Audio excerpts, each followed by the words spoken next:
என் பேர் முத்துக்குமாரசாமிங்க. நான் 1975 மிலிட்ரியில் ஜாயின் பண்ணேங்க. 80 வரைக்கும் அங்கே மிலிட்ரியில் இருந்தாங்க. அதுக்கப்புறம் இங்கே வந்து பிஎஸ்ஆர்பி எழுதி பேங்க்கில் சேர்ந்து 2019 ரிட்டையர் ஆனாங்க.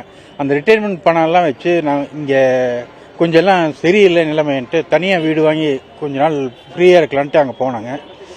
அங்கே போய் வீடு பார்த்தோன்னே எனக்கு பிடிச்சது, சரி வாங்கிக்கலாம் அப்படின்ற ஐடியாவில் அவங்க ரெண்டாவது ரொம்ப இதாக பேசுனாங்க. இந்த மாதிரி இங்கே இவ்வளோ ஃபெசிலிட்டிஸ் இருக்குது, அப்படி இருக்குது, இப்படி இருக்குன்னு ரொம்ப பேசுனாங்க. அது எல்லாம் நம்பி தெரியாமல் நான் அங்கே இது பண்ணிட்டேங்க. கடைசியில் பார்த்தா அங்கே வீடு போய் பார்த்தா அப்படியே ஒரு மலை அடித்தாலும் அடிச்சிடுதுங்க. அது கேட்டதுக்கு அப்படித்தான் இருக்கும். இந்த மாதிரிலாம் கேள்வி கேட்டீங்கன்னா உங்களுக்கு வீடெல்லாம் இங்கே கிடையாது, உங்களுக்கெல்லாம் தர முடியாது, நீங்கள் அட்வான்ஸ் கொடுத்துருக்கீங்க, அதில் வந்து 20% பிடிச்சிட்டு உங்களுக்கு கொடுப்பேன், நீங்கள் போய்க்கிங்க கிடையாது. சார் நான் போகிறேன்னு சொல்லவே இல்லை, நீங்கள் தான் என்ன போக சொல்கிறீங்க, நான் அட்வான்ஸு பூரா அமௌண்ட்டு கொடுத்தீங்கன்னா இல்லை பரவாயில்லன்னா அப்படியெல்லாம் தர முடியாதுங்க, 20% பிடிச்சிட்டு தான் கொடுப்போன்ட்டு பிடிச்சிட்டு கொடுத்தாங்க. அது போக என் கூட அங்கே கூட இருந்தவங்கெல்லாம் நாங்கள் ஒரு 2-3 மாதம் அங்கே ரெண்ட்டுக்கு தான் இருந்தாங்க. இவங்க எல்லாருமே வீடு வாங்கியிருக்காங்க, எல்லாம் 70 லட்சம் 80 லட்சம் போட்டு வீடு வாங்கியிருக்காங்க. அங்கே யாருமே ஹாப்பி இல்லைன்னு அதுக்கப்புறம் நான் போனதுக்கப்புறம் தெரிஞ்சுதுங்க. அங்கே பார்த்தா அவங்க சாப்பாடு சரியில்லைன்னு போய் கேட்டால் அப்படி தான் இருக்குது, சாப்பிட்றனா சாப்பிடுங்க இல்லைன்னு விட்டுருங்க அப்படின்றாங்க. அது 30+ அம்யூனிட்டிஸ்ன்னு சொல்லி நீங்கள் போட்டிருக்கீங்க, பட் இங்கே அம்யூனிட்டிஸ் எதுவுமே இல்லை. ஈவன் ஒரு ஆம்புலன்ஸ் இருக்குது, அதுக்குள்ள ஸ்ட்ரெச்சர் இல்லை, ஒரு பெட் பேன் கிடையாதுங்க, ஒரு யூரினல் கேன் கிடையாது. இந்த அளவுக்கெல்லாம் இருந்துட்டு இருக்குங்களே, எப்படி இது பண்ணலான்னு கேட்டா இதெல்லாம் நீங்கள் கேள்வியெல்லாம் கேட்கக்கூடாது, விருப்பம் இருந்தால் அங்கே இருங்கலான்னு போயிருங்க. நீங்கள் விருப்பம் இருந்தால் இல்லைன்னு இல்லை, நீங்கள் இந்த மாதிரி கேள்வி கேட்குற ஆள் எங்களுக்கு தேவையில்லை, நீங்கள் வெளியே போயிருங்க.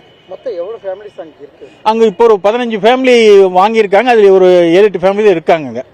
மற்றவங்க எல்லாருமே, ஏன்னா எல்லாரும் ஏஜ்டு பீப்புள், யாரெல்லாம் வாய் திறந்து எதுவும் கேட்க மாட்டாங்களோ அவங்கள பார்த்து அவங்க அங்க வீடு வைத்து அங்க வச்சிருக்காங்க.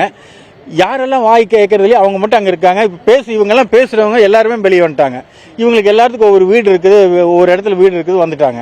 இப்போ மெட்ராஸ்கார் ஒருத்தர் அங்கே மெட்ராஸில் வீடை விற்றுட்டு இங்கே வந்து வாங்கினாருங்க. இப்போ அவர் போக்கிடமே இல்லாமல் அங்கே வேறு வழி இல்லாமல் இருதலைக்குள்ளி எறும்ப மாறிட்டு அங்கே வீட்டில் தங்கியிருக்காருங்க. நான் கொடுத்தேங்க. அவங்க லோக்கல் எல்லாம் சரி கட்டிக்கிறாங்க, யாரும் ஒன்றும் பெருசாக விசாரிக்கிற மாதிரி தெரியலைங்க. என்ன அமௌண்ட்டுக்கு வேல்யூ? அங்கே ஒவ்வொரு வீடு, அதாவது சிங்கிள் பிஹெச்கே வந்து 50 லட்சத்துலேருந்து ஆரம்பிக்குதுங்க, 2 பிஹெச்கே 1 கோடி வரைக்கும் வைக்கிறாங்க. பட் அந்த வீடுகள்லாம் அந்த அளவுக்கு அங்கே ஒர்த்தே கிடையாதுங்க. அதை கேட்டதுக்கு தான் நீங்கள் உங்களுக்கெல்லாம் வீடை விற்கிறதெல்லாம் போயிருங்கன்ட்டாங்க. அங்கே கிட்டத்தட்ட ரிட்டையர்ட் ஆனவங்க ஒரு பாதி பேர் வந்து கவர்மெண்ட் ஆஃபீஸர்ஸ் தாங்க. ஈவன் ஒரு ஆர்டிஓ, அவர் கலெக்டர் ரேங்க்ல இருக்கவங்க கூட இருக்காருங்க, டாக்டர் இருக்காங்க, கமர்ஷியல் டாக்ஸ் ஆஃபீஸர் இருக்காங்க. அதான் நான் போய் கேட்டேங்க. நான் கேட்டதுக்கு தான் இந்த மாதிரி சாப்பாடு சரியில்லைன்னு கொடுக்கறத சாப்பிட்டு போகணும், ரொம்ப பேசுறீங்கன்னா கையை கால் உடச்சி வெளியே தூக்கி வீசிடுவேன்றாங்க.